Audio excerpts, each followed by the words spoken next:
Okay, start చేస్తాం with arrays, strings, దాని తర్వాత లింక్ లిస్ట్, క్యూస్. ఇక్కడికి వస్తేప్పటికి కొంచెం కష్టం అయిపోతుంటది. సో ప్రతి ఒక్కరు ఏంటంటే స్టార్ట్ చేస్తారు, ఇంకొక ప్రాబ్లం చేసేటప్పటికి ఓపిక అంతా పోతుంది, ఇంకేం చేస్తాంలే అని చెప్పేసి ఇంకా రిలాక్స్ అయిపోతుంటారు. సో ఇదే ప్రతి ఒక్కరితో జరుగుతుంటది. సో నేను నా ప్రతి ఒక్క వీడియోలో చెప్పాల్సింది ఏంటంటే, చెప్తూ ఉన్నది ఏంటంటే, మీకు కష్టం అనిపించినప్పుడు ప్రతి ఒక్కరికి కష్టంగానే అనిపిస్తుంది. అదొక్కటి మీరు తెలుసుకోండి చాలు. మీకు ఫర్ సపోజ్ లింక్డ్ లిస్ట్ ఎందుకు బేసిక్ అర్థం చేసుకుందాం.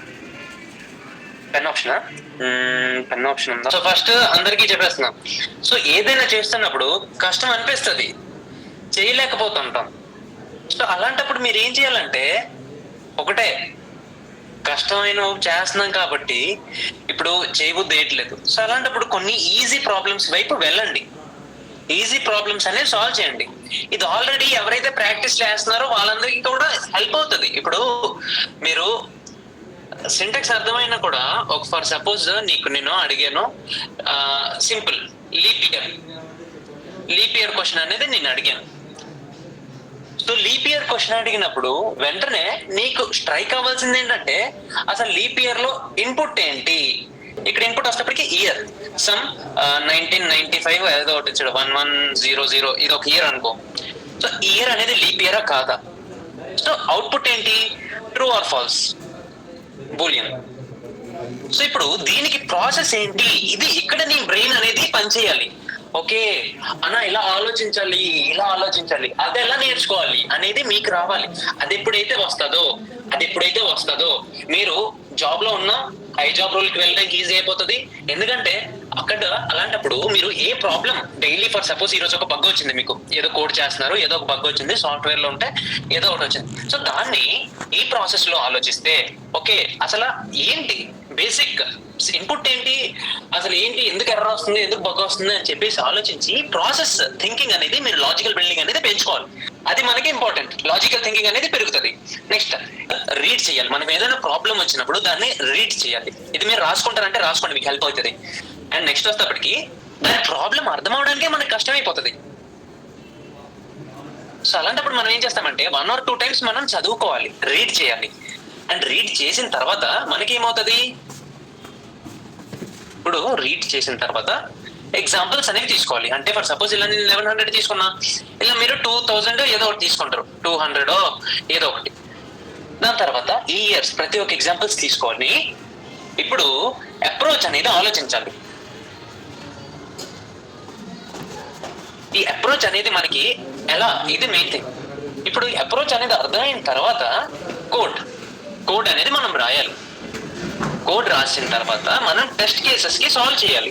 సో టెస్ట్ కేసెస్, సో ఇది రియాక్ట్ లా నేను గుర్తుపెట్టుకున్నా, మీరు కూడా ఇలా గుర్తుపెట్టుకోవచ్చు. ఇది నాకు నా కాలేజ్లో ఉంటుండగా సార్ చెప్పారు, నాకు చాలా ఎఫెక్టివ్ అనిపించింది. సో ఇది మీకు చెప్తున్నా, గుర్తుపెట్టుకోండి. ప్రతి ఒక్క ప్రాబ్లం సాల్వ్ చేస్తున్నప్పుడు మీరు ఫాలో అవ్వాల్సిన ప్రాసెస్ ఇది. రీడ్ అయిపోయింది, ఎగ్జాంపుల్స్, అప్రోచ్. సో ఇవన్నీ చేయడం వల్ల ఏదైనా కూడా, ఫర్ సపోజ్ ప్రాబ్లమ్ ని అప్రోచ్ అయితే, ఫర్ సపోజ్ ఇలాగే నేను ఇంటర్న్షిప్ లో నాకు ఎలా అంటే, మా ఇంటర్న్షిప్ లో ప్రీవియస్ గా ఒక ఏ ప్రాబ్లం వచ్చినా, ఫర్ సపోజ్ ఏదైనా బగ్ వచ్చినా, దానికి నేను ఏంటంటే, ఓకే ఇలా చేస్తే, ఫర్ సపోజ్ అప్రోచ్ 1 లో చేస్తే మనం, అరే మీకు పెన్ కనబడట్లేదా నేను రాస్తున్నది, A1 అని రాశాను, కనబడిందా? అప్రోచ్ 1 అని చెప్పేసి అప్రోచ్ 1. ఇప్పుడు నేను నా ఇంటర్న్షిప్ లో నేను ఈ డిఎస్ఏ నేర్చుకోవడం వల్ల కరెక్ట్ గా వాళ్ళు ఒక ప్రాబ్లం ఇచ్చారు, దానికి ఇలా చేయొచ్చేమో మనం అని చెప్పేసి అనుకున్నారు. సో నేనేంటంటే, నేను ఆలోచించగలిగేవాడిని. ప్రాసెస్, ఈ అప్రోచ్ అనేది నేను ఆలోచించగలిగేవాడిని. అప్రోచ్ 1 లో చేస్తే మనకి ఏం ప్రాబ్లమ్స్ రావచ్చు, ఇలా అయితే సాల్వ్ అవుతుందా లేదా, ఇలా కాదు సార్ ఇలా చేయాలి, అప్రోచ్ 2 లో కూడా చేయొచ్చేమో, ఇలా ప్రాబ్లమ్స్ వస్తాయేమో, డేటా బేసిక్ సరిపోతేమో అని చెప్పేసి. సో మీరు ఇక్కడ అర్థం చేసుకున్నారా, డేటా స్ట్రక్చర్ అల్గోరిథం లాజిక్ ఏదైతే ఉందో, ఈ లాజిక్, ఈ ప్రాబ్లం, ఈ అప్రోచ్ ఏదైతే ఉందో, ఈ రియాక్ట్ కానీ లేదా ఇన్పుట్ ప్రాసెస్ అవుట్పుట్ కానీ, ఇది ప్రతి చోట మీకు ఉపయోగపడుతుంది. Everywhere it will help you. ఎలా హెల్ప్ అవుతుంది? It will help you in understanding the problem. And ఒకవేళ మీరు ఒక అప్రోచ్ ఫాలో అయితే, ఆ అప్రోచ్ లో మీకు ఫర్దర్ గా వచ్చే ప్రాబ్లమ్స్ ఏంటి అనేది ఆలోచన అనేది మీకు తెలుస్తుంది. అండ్ డిఎస్ఏ సాల్వ్ చేయడం, for suppose A problem approach అయినా కరెక్ట్ గా అప్రోచ్ అవుతాం అంటున్నాము. సో అది వెబ్ డెవలప్మెంట్ అయినా, వెబ్ అయినా, మషిన్ లెర్నింగ్ అయినా, దీని తర్వాత ఇంకేమున్నాయి, లైఫ్ లో ఏదైనా ప్రాబ్లమ్స్ అయినా కూడా, రియల్ లైఫ్ ప్రాబ్లమ్స్ అయినా కూడా మీరు ఆ అప్రోచ్ లో ఫాలో అవ్వగలుగుతారు. And because of DSA you will also learn ఈ టైం కాంప్లెక్సిటీ, స్పేస్ కాంప్లెక్సిటీ ఉంటాయి చూడు, అదే డేటా సైన్స్, మషిన్ లెర్నింగ్ దీనిలోకి వచ్చేస్తుంది. సో మీరు ఏదైనా ప్రాబ్లమ్ ని అప్రోచ్ అయినప్పుడు మీరు ఆ టైం కాంప్లెక్సిటీ ఎంత అవుతుంది, డేటాబేస్ మీద ఎంత ఎఫెక్ట్ పడుతుంది, డేటాబేస్ ఏదైనా ఎఫెక్ట్ అవుతుందా, ఏదైనా టేబుల్స్ ఎఫెక్ట్ అవుతాయా, ఆల్టర్నేట్ ఫంక్షన్స్ ఎఫెక్ట్ అవుతాయా, స్పేస్ ఎఫెక్ట్ అవుతుందా, అవన్నీ మీరు ఆలోచించగలుగుతారు. 100% అర్థమవుతుందని రూల్ ఏం లేదు. హౌ టు లెర్న్, మీరు ఎలా నేర్చుకోవాలంటే బ్రో, ఇప్పుడు ఫస్ట్ పెద్ద పెద్ద ప్రాబ్లమ్స్ కి టార్గెట్ చేయొద్దు. ఇప్పుడు ఫర్ సపోజ్ నువ్వు 4 years నేర్చుకున్నావు డేటా డిఎస్ఏలో, నువ్వు వరల్డ్ నేషనల్ లెవెల్ వరకు కాంపిటీషన్స్ అనేవి ఇచ్చావు. సో ఇప్పుడు నీకు నేను సార్టింగ్ అల్గరిథంలో ఎన్ని ఉంటాయి, ప్రతి ఒక్క అప్రోచ్ కి నాకు కోడ్ రాయు అని చెప్పేసి నేను చెప్పాను. సార్టింగ్ ఏంటంటే బ్రో, తెలియని వాళ్ళకి, బిగినర్స్ అనే వాళ్ళు ఉంటారు, అసలు పైథాన్ సి కూడా స్టార్ట్ చేయని వాళ్ళు కూడా ఉన్నారు. సో ఇప్పుడు ఫర్ సపోజ్ నువ్వు తోపు, ఇండియాలోనే అందరికంటే బెస్ట్ కోడర్. సో నీకు నేను డైరెక్ట్ గా వచ్చి అడుగుతాను, అరే సార్టింగ్ అల్గరిథం, సార్టింగ్ లో నాకు హీప్ సార్టో లేదా మర్జ్ సార్టో ఎక్స్ప్లెయిన్ చెయ్యు. ఇప్పుడు ఏమైంది, బేసిక్స్ అనేవి చేయలేడు మర్జ్ సార్ట్. ఇప్పుడు సాల్వ్ చేయమంటే ఎవరు చేయలేరు. సో ఇప్పుడు ఏంటంటే మనం పెద్దగా చేసేయాలి అని చెప్పేసి బేసిక్స్ మిస్ అయిపోతాం. అండ్ మన ఇంటర్వ్యూస్ లో అడిగేవేంటి, మన ఇంటర్వ్యూస్ లో మనకి బేసిక్స్ మాత్రమే అడుగుతారు. సరే బ్రో, నేను నమ్ముతా. ఇప్పుడు అమెజాన్ ఇలాంటి కంపెనీస్ లో బేసిక్స్ కాదు, కొంచెం హై లెవెల్ ప్రోగ్రామ్స్ అడుగుతారు అని చెప్పేసి. అరే హై లెవెల్ చేయాలంటే నువ్వు ఫస్ట్ బేసిక్స్ ని క్లియర్ గా ఉండాలి కదా. నువ్వు 2 సంవత్సరాలు కోడింగ్ చేసి నువ్వు సింపుల్ గా ఫస్ట్ ఇయర్ లో నేర్చుకుని చెప్పలేకపోతే ఇంకెందుకు ఉపయోగం? అదెలా గుర్తుంటది బ్రో? మేము ప్రతి ఒక్కరికి డౌట్ ఏంటంటే 1 week లో మేము మర్చిపోతాం. అరే ప్రతి ఒక్కరికి అదే జరుగుతుంది. మీరు రియల్ లైఫ్ లో అర్థం చేసుకోండి, ప్రతి ఒక్కరికి జరిగేది అదే. ఇప్పుడు నేను లీప్ ఇయర్ ఏదో క్వశ్చన్ సార్టింగ్ ఏదో చేసా ఫస్ట్ ఇయర్ లో, సెకండ్ ఇయర్ లో, థర్డ్ ఇయర్ లో, అది నాకు ఇప్పుడు ఎందుకు గుర్తుంటది? సింపుల్ గా చెప్పాలంటే ఎందుకంటే నేను రివైజ్ చేయట్లేదు. సింపుల్. ఇప్పుడు ఈ 1 week తర్వాత మర్చిపోతున్నాం బ్రో, ఏదైనా కోడింగ్ ప్రాబ్లం చేస్తే అది మాకు గుర్తుండట్లేదు అని చెప్పేసి ప్రతి ఒక్కరు డౌట్ ఉంటుంది. అరే ఇవన్నీ మీరు నన్ను డౌట్స్ అడగకుండా నేను ఎలా చెప్పగలుగుతున్నాను? ఎందుకంటే నేను కూడా ఇవన్నీ ఫేస్ చేసేవాడిని. అర్థమవుతుందా మీకు? నేను కూడా ఈ ప్రాబ్లమ్స్ అన్ని ఫేస్ చేసేవాడిని. 1 week లో మర్చిపోతాం, 1 month లో మర్చిపోతాం అని చెప్పేసి. సో ఇలాంటప్పుడు మీరు చేయాల్సింది ఏంటి?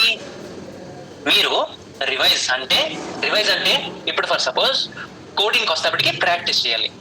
అర్థమవుతుందా? ఈ పెన్ అసలు బాగలేదు, నెక్స్ట్ టైం మార్చేస్తా, బట్ ఫర్ నౌ అర్థం చేసుకోండి. ప్రాక్టీస్. సో ప్రాక్టీస్ ఎక్కడ చేస్తారు మీరు? ఇప్పుడు ఫర్ సపోజ్ ఒక క్వశ్చన్ మీరు గీక్ ఫర్ గీక్స్ లో సాల్వ్ చేశారు. ఓకే, ఆ క్వశ్చన్ ఏంటి? సమ్ కాంప్లెక్స్ క్వశ్చన్ అనుకోండి, అండ్ క్వీన్స్ అని చెప్పేసి తర్వాత మీకు ఒకటి వస్తుంది. తర్వాత సో అండ్ క్వీన్స్ అనేది మీరు సాల్వ్ చేశారు.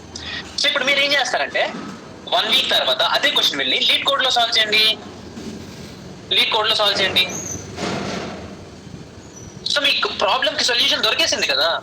ఇప్పుడు మీ ప్రాబ్లం ఏంటి? మర్చిపోతున్నాము అని చెప్పేసి ప్రాక్టీస్, రైట్? అండ్ ఏం ప్రాక్టీస్ చేయాలి? ఫస్ట్ బేసిక్స్ అనేవి కరెక్ట్ గా ఉంచుకోండి. So that is what I wanted to say. Don't aim for two high. మీరు 10కి 10 లేదా 8/8 సార్టింగ్ అల్గరిథమ్స్ అనేది గుర్తుంచుకునే కంటే బేసిక్ సార్టింగ్ అల్గరిథమ్స్ ఏవైతే ఉంటాయో, లైక్ బబుల్ సార్ట్ అని చెప్పేసి వస్తుంది. తర్వాత ఇప్పుడు బిగినర్ పర్స్పెక్టివ్ లో చూస్తే మీరేంటంటే రికర్షన్, ఫ్యాక్టోరియల్, బేసిక్ లో ఇంకా అప్రోచెస్ అన్ని ఉండవులే. డిఎస్ఏకి వస్తేప్పటికి డెప్త్ ఉంటుంది. సో బేసిక్ బిగినర్ కోడింగ్ అసలు జీరో, కోడింగ్ లో సి కూడా రాని వాళ్ళు, కోడింగ్ అసలు ముట్టకుండా డైరెక్ట్ కోర్స్ తీసుకునే వాళ్ళు మీరేంటంటే మీకు కూడా సేమ్ అప్రోచెస్ ఫాలో అవుతారు. సో అదే చెప్తున్నా, బేసిక్స్ ఆర్ ఎనఫ్. ఇప్పుడు స్టాండర్డ్ ప్రాబ్లమ్స్ అనేవి డ్రైవర్స్ లిస్ట్ ఉంది, లోబర్స్ లిస్ట్ ఉంది, ఇవన్నీ షీట్స్ అన్నమాట. హౌ టు లెర్న్ అనేది అర్థమైందా లేదా? ఎందుకంటే మనం పర్ఫెక్షన్, ఇప్పుడు ఫర్ సపోజ్ నువ్వు హై లెవెల్ ఆలోచిస్తే నువ్వు లో లెవెల్ క్లియర్ చేయలేవు. సో ఫస్ట్ క్లియర్ చేసుకో, లో లెవెల్ క్లియర్ చేసుకో, లో క్లియర్ చేసుకో. At a certain point of time నువ్వు హై లెవెల్ కి వెళ్ళిపోతావు. నీకే తెలియదు ఎవరి నేను ఎప్పుడు వెళ్ళిపోయినరా, నాకు ఎంత బాగా వచ్చేసింది అని చెప్పేసి. అర్థమవుతుందా? సో బేసిక్ అనేది చేస్తుండు exactly. So this is not only with DSA, this is with everything.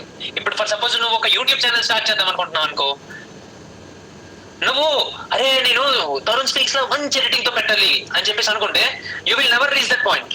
అరే తరుణ్ స్పీక్ లాగా మనం చేద్దాము, ఇట్ హ్యాస్ టైమ్. ఫస్ట్ మనం బేసిక్ వీడియో పెట్టడం అనేది నేర్చుకుందాం. ఓకే, నెక్స్ట్ వీడియోలో మనం కొంచెం ఎడిటింగ్ అనేది పెడదాం, నెక్స్ట్ వీడియోలో ఇంకొంచెం పెడదాం. అలా పెడుతూ స్టెప్స్ వేస్తే at a point of time you will reach Tarun speaks level. మీకు కూడా తెలియదు. Step by step process. This is what you have to follow. ఇది ఓకే కదా, హౌ టు లర్న్ డన్.